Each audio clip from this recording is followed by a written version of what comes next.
Welcome to Atlantic Television Network Society Watch. This is a program where we ventilate societal issues, give them aggregate attention with a view to provide solutions that will benefit humanity. On today's Society Watch, we'll be looking at numbers of issues starting from Lagos State.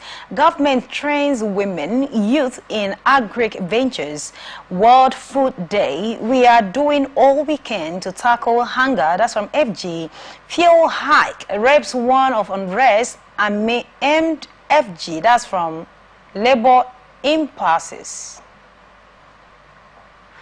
Electricity. Nigerians quit on petrol hike due to power available. These are the issues we'll be looking at today. You can join us on all our media platforms, Facebook and YouTube, Atlantic Television Network, Instagram and TikTok, Atlantic TV Network 1, X Atlantic TV Net. You can also watch us live on our website, atlanticnetwork.tv. When we return from this short break, I will introduce my guest for today's show. Do stay with us.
Welcome back. If you're just joining us, this is Society Watch on Atlantic Television Network. And joining me in this conversation this afternoon is a social commentator.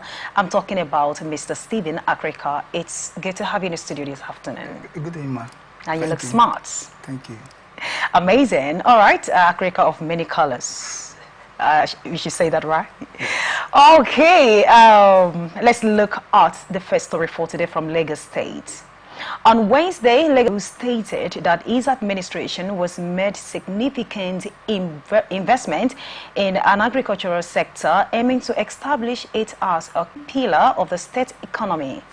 The governor said other aspects of living, which could be maybe clothing and other, but food, shelter and clothes, you cannot, and health, you cannot abscond from that. So I applaud the governor of Lagos State for doing this, and also going forward, I pray that this is ideology comes to stand, and whereby also other states can look out for this and also follow suit. And the aspect of him also equipping, making it a commercial base system is a good one. I applaud him.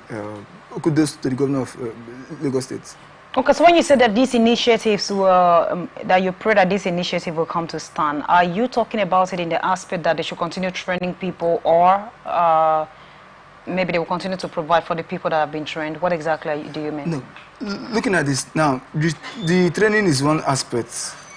It's a good one. Now, he talked about mechanized farming. Mechanized farming has to do with what? Using equipment. And so those equipment needs manpower. These people who man them and operate them very well, control them, and also it has to do with maintenance also. So even if these persons are trained, they also train some persons also who can maintain this equipment and also use them judiciously. And you know, most of the times, some things in Nigeria always end at headline news. Maybe after maybe 2-3 years, it dies off. So I'm looking at it being a community, be a permanent structure, it's a permanent scheme, not at the stage of 5-3 years it is over. Let it be a concurrent process that will take place years to come, even if not more than 100 years to come. That's my idea of that. All right, thank you so much. And then looking at the next story for today on World Food Day. During the 2024 World Food Day celebration, the Nigerian federal government emphasized its commitment to tackling hunger. Minister of State for Agriculture and Food Security, Dr. Aliyu Abdullahi, highlighted the government's efforts, including releasing over 1,200 metric tons of food from reserve and importing additional commodities to addressing rising food costs. The government aimed to boost food production by prioritizing mechanized farming, cultivating 500,000 acres of farmland, and collaborating with states to fight inflation and enhance food security. Abdullahi also noted that Nigerians' agricultural achievements such as leading global cassava and yam production have become Africa's world's largest food rice production in 2019. The government seeks to create jobs, reduce poverty, and boost economic growth while aligning with sustainable development goals on zero hunger Osailus Mohammed of food insecurity risks for 31.8 million Nigerians and emphasized the impact of recent floods and food loss. The All Farmers Association of Nigeria urged the government to provide incentive and support to smallholders farmers to boost food production. All right, today is World Food Day, like I told you. Okay. And they are saying that, of course, they are trying to, the initiative of coming out with a zero tolerance for hunger and food.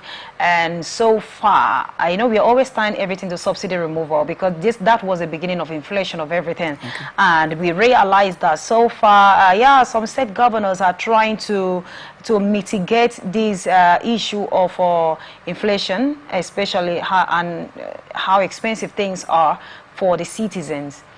But do you think that, despite there being the World Food Day, that the government has taken any bold steps that Nigerian can see and say that, yes, these people are working to bring down everything?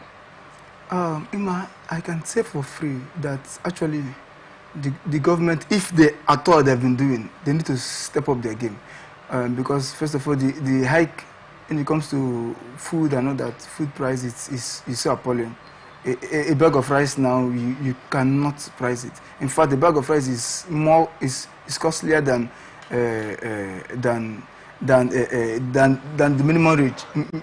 minimum wage. So it is really so disheartening.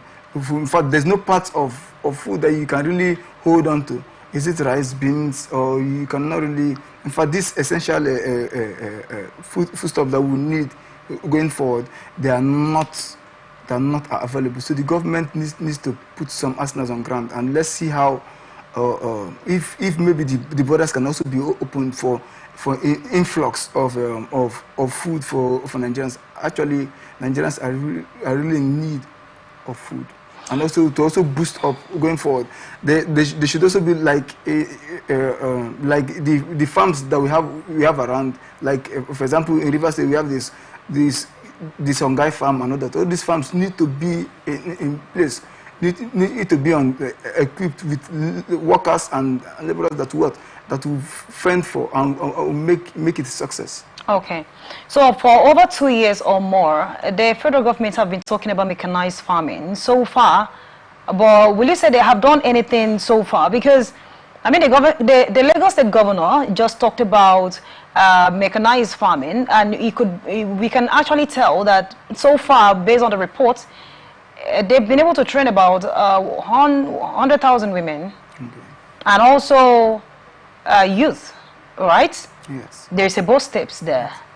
But now seeing that the ministers have come up to say, yes, they want to start mechanized farming, why should they want to? Why are they always wanting to? And they've not been able to do it so far. Ima, that's the problem I have with Nigeria. That is the problem I have with Nigeria. The problem of you come on air, you say things. We need action and not headline news. Coming on air to say you want to, you're bringing up this to play. We've gone past that level. We've gone past that level in Nigeria. We should look out for, start it and let us see that it is ongoing. Then before you start broadcasting, not you want to today you come up with this policy, you want to start this. Tomorrow you come up with this policy, you want to start this. Tomorrow you come up in the education sector. Next tomorrow you come up with this. No, we don't need all these things. We need proactive measures. Proactive measures. Let it be action. Let it be that it is on process and people are watching it do, and maybe let the masses say it, and let not the government broadcast it. Let it be that the masses are the one snapping pictures and giving us inventory of what is happening, and not the government coming to say today that we are doing this. It is so appalling. So please, on this aspect, the government should hold brief on what's coming on air to give us entertainment news on what is happening. No, let them hold brief. We want the masses to say the dividends of the democracy that we wish for. Thank you. And they also talked about zero hunger, that is what they are driving towards. And we know that the scriptures say that the poor will always be among you. And aside that, looking at the level of insecurity, the level of inflation, and then the refineries are not working. And then even Dangote's refinery that is trying to come, there's a lot of unexplainable stories there. So how are they planning to come up with a zero hunger tolerance in Nigeria?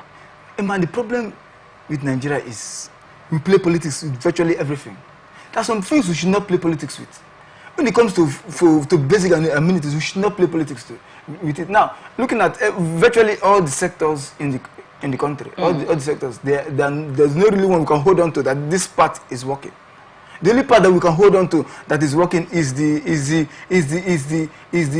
daily increase of fuel. That's the only part we can hold on to, that it is increasing on, in fact, a per second basis. That's the only part we can say, okay, that the government is really doing well by increasing fuel on that part. But if you look at other parts, it is really downgrading. For them to assure us that they're giving us zero, no. It's not factual.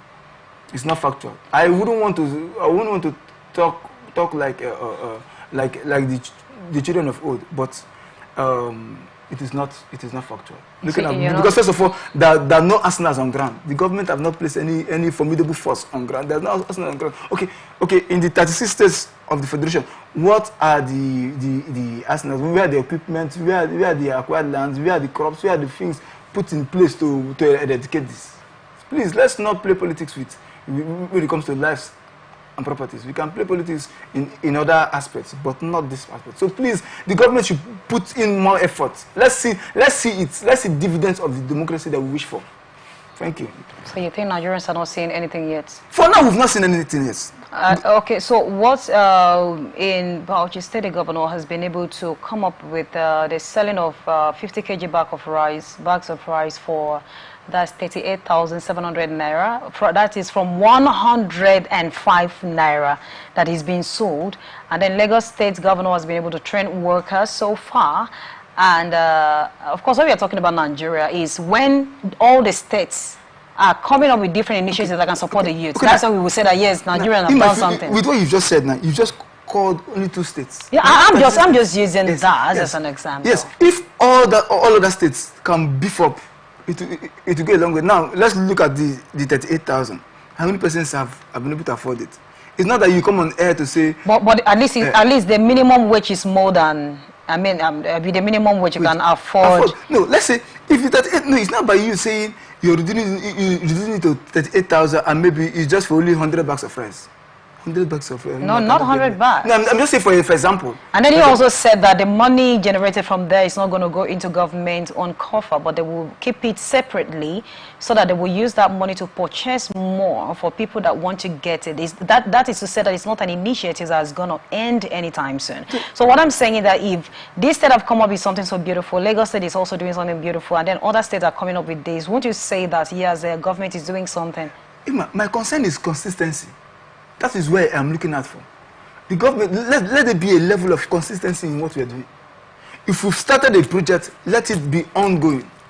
Let it not be that we start a project and the end of 2-3 months, it is now, when you go to all these, to the factories or go to the farms, you will not see workers, you will not see anything, and you say, oh no, or maybe you go and you now start hearing a different, today we come up with this policy, tomorrow we're coming up with another policy. No. Let it be ongoing. Consistency should be the watchword of our Nigerian government. All right, this is Society Watch on Atlantic Television Network. We return after this short break. Do stay with us.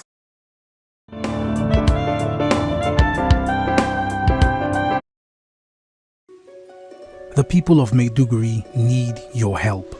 A catastrophic flood has engulfed the city, leaving over 1 million residents stranded and fighting for survival. Entire communities are submerged, with people trapped inside homes and on rooftops cut off from food, clean drinking water and essential supplies. Health experts are warning of a potential outbreak of deadly diseases, and medical facilities are out of commission. The situation is dire. Helicopters, boats and high-riding trucks capable of navigating the treacherous waterlogged areas are urgently required to reach the countless men, women and children still awaiting rescue. The Nigerian media is issuing a desperate plea to the government, humanitarian organizations, international actors and citizens across the nation. Step in now, before it's too late. For more information on how you can help, contact Professor Usman A. Tar, the Honorable Commissioner for Information and Internal Security, Borno State, on 0809-233-3955. Every second counts. This is powered by Atlantic Television Network.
Welcome back. If you're just joining us, this is Society Watch on Atlantic Television Network, and on the rest of our stories. Now looking at the story on fuel hike.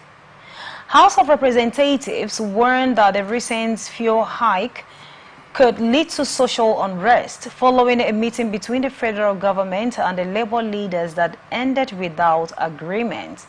NNPC recently raised petrol price to 1,030 naira per litre in Abuja, and similar increases occurred around Nigeria.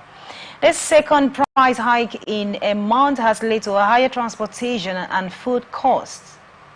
Labor union, including the Nigerian Labour Congress (NLC) and the Trade Union Congress (TUC), demanded an immediate reversal of the price hike. The House also urged the government to reverse the increases, citing the economic hardship on Nigerians, and called for action on impairing domestic refineries and exploring alternative energy sources. They warned that if unchecked, rising food and gas price could deepen poverty, inflation and social unrest. The federal government, represented by officials including the Secretary to the Government and the Minister of Finance, Petroleum and Information, held a closed-door meeting with labor leaders, but no resolution was reached. Both sides agreed to continue negotiations. Meanwhile, the government acknowledged the challenge posed by the price hike, but expressed confidence that their tough economic decision would eventually yield positive results. So the Labour Party, the Labour Union and the Trade Union Congress have gone into a negotiation with the federal government, but all still ended in a deadlock. Now, what do you think? Because their grievances is the fact that the price hike in fuel is also affecting transportation. And of course, you can tell how if you drove down here, you can tell how much you got fuel, and if you paid transport commercial vehicles, you can also tell how much that is not as it used to be. So now, do you think, because there is no agreement here, but they said they will continue negotiation, and the House of Reps said this shouldn't cause unrest, that people should be calm about it. Do you think that Nigerians can actually be calm with all of this that is going on? First of all, I want to look at from the perspective of the Labour Union. Actually, Emma will tell you for free that Nigerian Labour Union, Labour Congress has failed us, has failed Nigerians in the sense that they've turned labor union to be too political. Gone are the days. There were a time in this country whereby labor union, they were able to stand in the gap for Nigerians. But now what they do is too political. Okay, look at the last time that they said they wanted to embark on a protest, on a strike. They didn't do it. It ended up before you know it. No, what Nigeria needs now, this period, we need people who can stand in the gap and speak on behalf of Nigeria and Nigerians. The level at which Nigeria is going to is moving towards a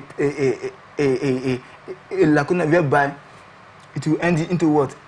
Evolution, because the hike in fuel, virtually fuel. When once there's hike in fuel, it affects every other sector. Exactly. Both transportation, because anybody, both building materials, food commodities, and all that, it affects. So if labor union can now, looking at what they say that they have a closed door meeting. Are we looking out for closed door meeting? We're looking out for implementation of what is happening, not for closed door meeting. The closed door meeting is when a house is on fire. Nigerians are suffering. The house is on fire, and you're talking about closed door meeting. Closed door meeting don't look at what. But I pray the closed door meeting use something meaningful. But towing this level, there's no roadmap for Nigerians with this, because there's really nothing to hold on to. NLC and Nigerian Trade Union should put up things. Those days, we had the regulation for price of goods and services. They will tell you that if you're buying a cup of rice, should be sold at this rate. A cup of rice should be sold at this rate. But as I'm talking to you, there's no regulatory body for all these things. In fact, even when it comes to the transportation sector, there's no regulatory. What we do now, we price along. They'll tell you that this is the price of what. There's no really a specific amount. You cannot budget yourself from the house that this is how I'm moving and this is how I'll come back. No, you just go with what you have, and anyway it ends, you find your way back home. For you to walk down home, you walk down home. For you to sometimes you go to the market, you don't know what to buy.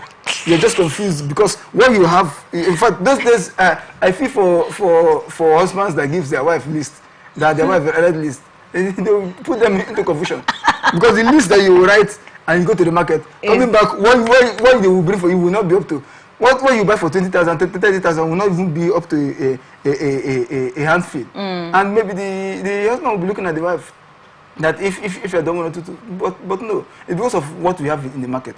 What you have at hand cannot really get you a few things in the market. A cup of egusi is how much? So these are the things that we're talking about. So please.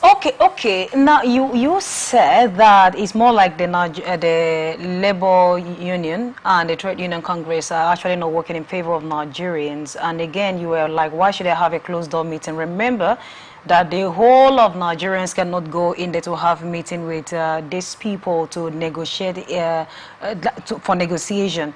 And we need representatives, and these people have gone in there for. So if you're saying that they are not fighting for Nigerians, that they're doing for their own selfish interests, then why do you think that they are pressing the federal government to bring down the price of to reverse this subsidy removal?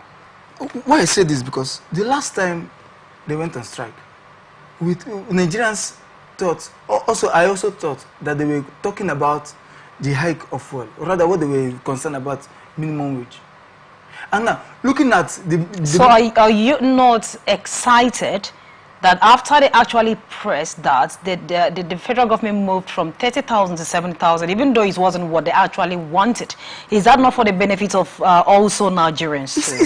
No, that's for the benefit for parts of Nigerians, not the majority. There are some Nigerians that, since they were born, they don't know what is called salary. Okay. They work for themselves. Those people that who sell, they don't know what is called salary. That is where they work from, and that's where they get. Those people who work at the roadside, who build houses, they don't know what to call salary. So if you're pushing up if you're fronting a matter, front for the benefit of everybody. Don't front a matter that will be just for your own self and maybe a few others. If they've come out to hit for fuel, everybody will benefit from it. For the hike of fuel, once it comes, then everybody will benefit from it. So labor union should look out for what concerns the populace, not what concerns a few sector. Because now look at it will only affect this now. Let's see, this minimum wage don't even affect the private sector. Those people who work in the companies and the banks and all that, they don't affect them. It's just only government based. The minimum wage. The minimum wage. Yes. No, I prove you wrong with that, because what the House of Rep came up with, what they said, this is both for private. As long as you're working under someone, the least of payment should be 7,000. Can I also put it to you that the man who is teaching in a private-owned secondary school, the proprietor and the proprietors will dictate. We are not. They didn't say that a lot will agree, because even as it stands, some state governors have not still come to terms with it. But that does not deny the fact that it has been said and it has been implemented that 70,000 should be paid to the least worker, be it in a private or in a government-owned organization. But now it is left for those people to decide if they're going to do it or not. Now, this is the part that the government is failing to do. Now, when you say this, you follow it up. But we also have a particular step governor that has decided to pay 70,500 naira. Right? To go ahead. Yes, to go ahead, yes. So it's not about if it is this is not for minority. It's for majority. And maybe the idea was, the idea was, since you have removed subsidy and things are not now very expensive, increase these workers' money, so that by the time they have the money, they can afford this thing, because they knew that removal of subsidy was going to make heat up in inflation. All right, which actually happened. And now they are going for negotiations, saying that they want the federal government to reverse this price, so that Nigerians can live a comfortable life. So, and maybe what they actually said was not comfortable with them, so they decide that it is not just going to work that way. So they came up, they did not reach agreement, which is to say that they will go back again. Yes, yes. So when you were saying it's for their own selfish interest, and I'm wondering how. No, now you said the government said even to private-owned exactly. Now my concern is that, having said that, what are the measures put in place to make sure that this is being implemented? You don't just say it and it ends there. Just like for as I am now as a father, I send my child to go and get me water, and I'm waiting, he's not back. Will I still remain on the seat? No, you got to look if what is holding the child. So after you must have given the issue of the law, you follow it up. What are the measures? Have they set a panel or a group to go to all these private-owned universities to checkmate? Okay, get their voucher and look at checks and balance to see how much are they paying, if they have implemented this. So if you watch, that's why I say it still also boils down to what? To a sect. Well, kudos to labor union for what? For taking this step. But please, I'm also looking at, please, they should not be bought. So what should be done to the people that are not ready to implement this 70,000 naira minimum wage? Yes, let the federal government start from these state governments that have refused. Let them start from the one that they can curtail first of all, okay. Because they may not be able to curtail that of the private-owned institutions and all that, and maybe sectors. Let them start from the state governors first that have refused to abide by this. Then from then they can now get down to the what? To the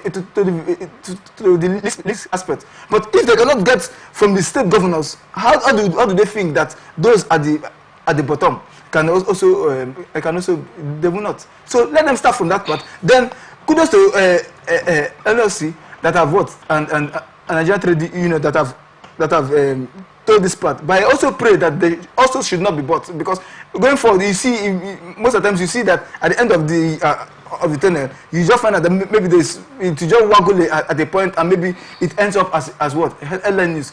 Let them follow it up and make sure that the price of goods and services, the price of fuel is being reduced to the minimum range. If you can get the price of fuel for at least 300 naira, not going to how it was where it was in then of 200. If minimum at least 300 to 400, it will be okay for Nigerians. And maybe that will also, the major aspect of it is if the fuel can go down. Once the fuel goes down, every other thing will go down. Because the man that is selling his he will tell you that he enters vehicle to buy these things. and the cost of transportation also is also affected. So please, you know, we are living in a country where the moment thing goes up, everybody, yes, people don't want it to come down again. So do you think that even if they are able to reach this agreement and the price of fuel reduced, that the marketers, the market people, the commercial drivers who will want to reduce the fare back to what it used to be? it will be reduced. That's where you see Nigerians in action. It will reduce. Why I said to you, do you know that this even is increase in fuel as also is inflation in school fees rates? Everything. I'm telling you, everything has increased when it comes to the higher institution. It has also increased. But I believe that once it comes down, Nigerians will know. We know it must virtually come down. It must. It is a must. It's a matter of must. Not maybe. Okay. Once it comes down, they're not bringing it down by maybe it was sold for maybe for 1,300 and you're reducing it to 1,250. No. Bring it down to a glaring size that we can see. It will come down. All right, let's look at this story from on electricity. At the 2024 Nigerian Energy Exhibition, Minister of Power Adebayo Adelobo projected that Nigerian electricity supply industry could double its revenue to 2 trillion naira by the end of 2024, up for 1.3. He attributed the reduced complaints about high petrol price supply, reducing the need for generators. Adelabo also discussed that Lagos State plans to replace 1 million generators in a year and noted that Nigeria's slow power generation growth, which reached at peak of 5.525 megawatts and all of those. The main point of this, why I picked this story, because Adelabo said that Nigerians are not putting so much anger on government.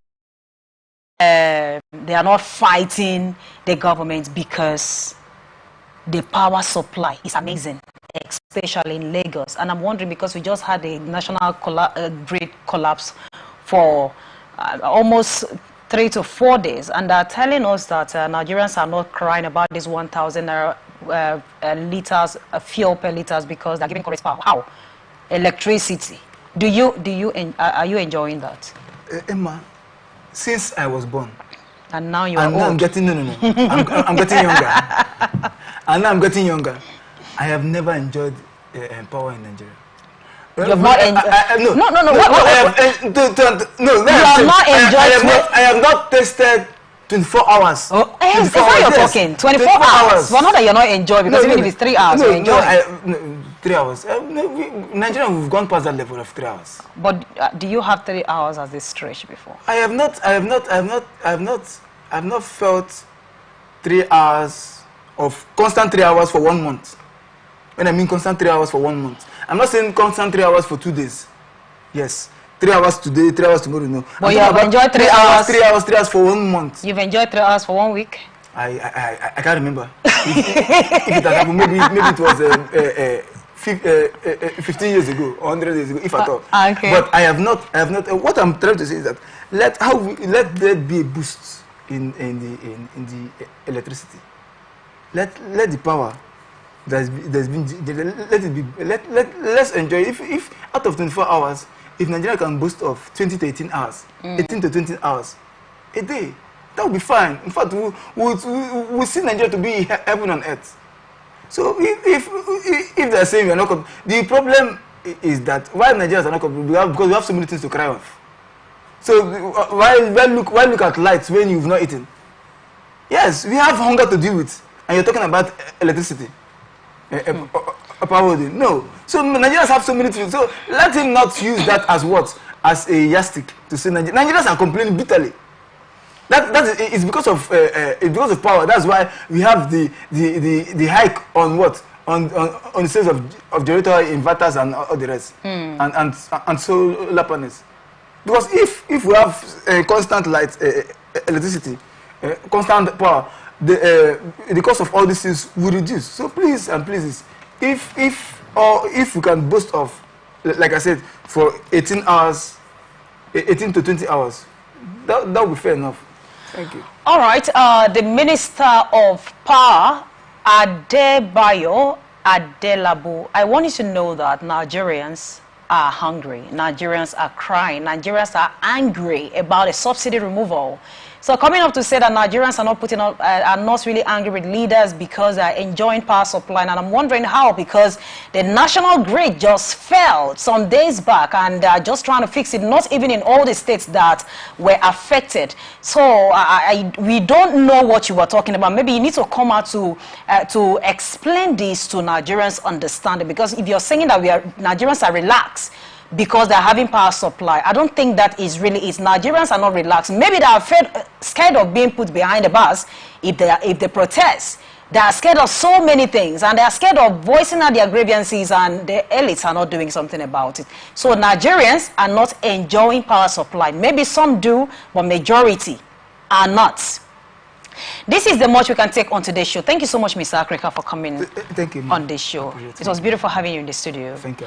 All right, our viewers, thank you for staying with us. I am Immaculata Irikana. Join us on Facebook and YouTube, Atlantic Television Network, Instagram and TikTok, Atlantic TV Network 1. X Atlantic TV Net. Join us live on our website, atlanticnetwork.tv. Remember that peace and unity are the pathways to progress. Good afternoon.